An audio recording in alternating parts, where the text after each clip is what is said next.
বাটা মাছের ঝোলের রেসিপি তৈরি হয়ে গেছে বন্ধুরা। এইভাবে বানিয়ে খেয়ে দেখো কেমন লাগে। মর্নিং বন্ধুরা, সবাই কেমন আছো? আমি খুব ভালো আছি। আজকে একটা মাছের রেসিপি তোমাদের সঙ্গে শেয়ার করব। কি মাছ দেখাচ্ছি, এই যে বাটা মাছ। এটা ভাজবো এখন। এর মধ্যে দিয়েছি নুন, হলুদ গুঁড়ো, লঙ্কার গুঁড়ো, এগুলো দিয়ে মাছটা এখন ভাজবো। যে কড়ায় তেল বসিয়ে দিয়েছি, তেল গরম হচ্ছে, মাছটাকে মাখিয়ে নিই।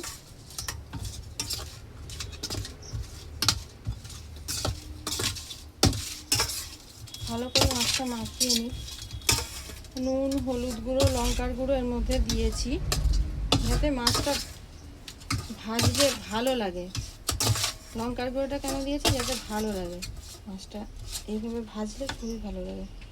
তেল আমার গরম হয়ে গেছে, কড়ায় তেল গরম হয়ে গেছে।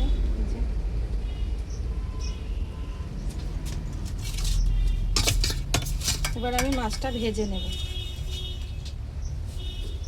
তেল গরম হয়ে গেছে।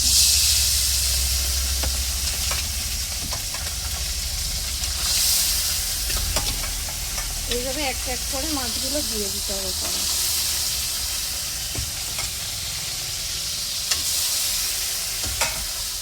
আমার মাছ ভাজা হয়ে গেছে অলরেডি। এই যে মাছগুলো ভেজে ফেলেছি। এবার এই গরম তেলের মধ্যে জিরে ফোড়ন দেব, দিয়েছি। আর এর মধ্যে দেব এই যে কাঁচা লঙ্কা বাটা, আদা জিরে বাটা, আর নুন, হলুদ গুঁড়ো, আর একটা টমেটো, এটা দেব মশলা।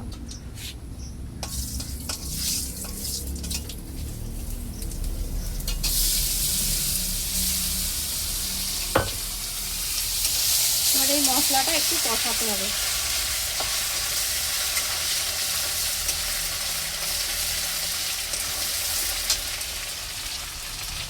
মশলাটা যাতে পুড়ে না যায় তার জন্য একটু গরম জল আমি দিয়ে দেবো এই মশলাটার মধ্যে।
মশলাটা আমার ভাজা ভাজা হয়ে গেছে, তেল ছেড়ে গেছে।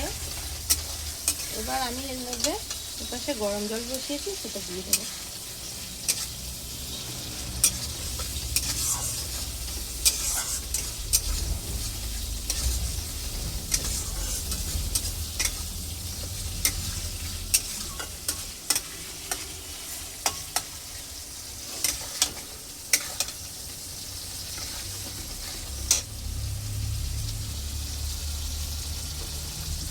এবার আমি মশলা ভাজা দিয়ে হয়ে গেছে, ওর মধ্যে আমি গরম জলটা দিয়ে দেবো।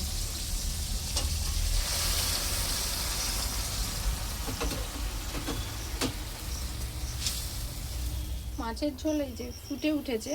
এবার আমি এই মাছগুলো দিয়ে দেবো ঝোলের মধ্যে এক এক করে।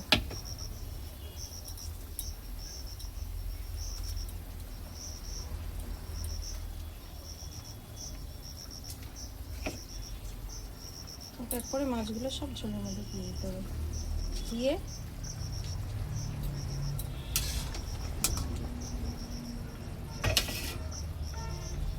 তার মধ্যে এবার একটু জিরের গুঁড়ো দিয়ে দিলাম।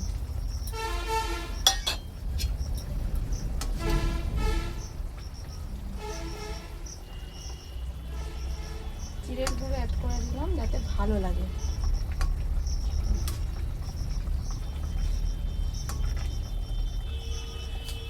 এবার আমি মাছের ঝোলটা নামিয়ে নেব। মাছের ঝোল আমার রেডি হয়ে গেছে।